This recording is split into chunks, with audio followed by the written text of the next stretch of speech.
Pastor Todd here with a devotional for December 17th. Stress produces a gamut of emotions. We need to understand trusting in the Lord does not insulate us from the roller coaster of emotions that hit when we face stressful situations.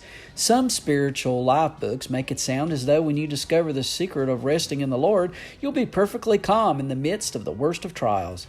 To the extent that your emotions go up or down the roller coaster, you must be lacking in your spiritual life. But look at David's emotions in the psalm. Remember, he was not a spiritual novice at this point. He was a man after God's own heart. First, he was feeling shame, as implied by his repeated prayer that he will not be ashamed.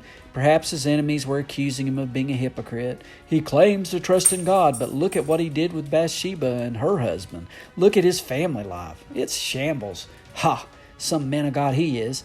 Coupled closely with shame was David's own guilt, as he acknowledges his iniquity as part of his current troubles.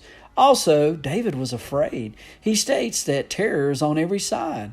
You can hear the panic in his voice as he cries out to God to rescue him quickly and pull him out of the net. He states that he is in distress. He's overwhelmed with sorrow, sighing, grief. These emotions are so strong that they're affecting him physically, making him waste away. He is feeling rejected, even by his former friends. He feels as useless as a broken vessel. But everything is not down for David. He also experiences some highs. He's rejoicing and glad in the Lord's loving kindness. He bursts forth in praise because of God's great goodness that He's stored up for those who fear Him. He blesses the Lord because He's made marvelous His loving kindness to David, even while he was under siege. In a final burst of praise, he exhorts all of God's saints to love Him. Be strong, take courage, and hope in Him.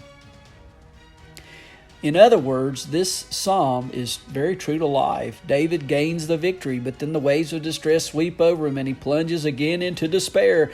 Then he gains the victory again. This means it's very normal, even for the most godly of saints, to feel a gamut of emotions in the midst of severe trials.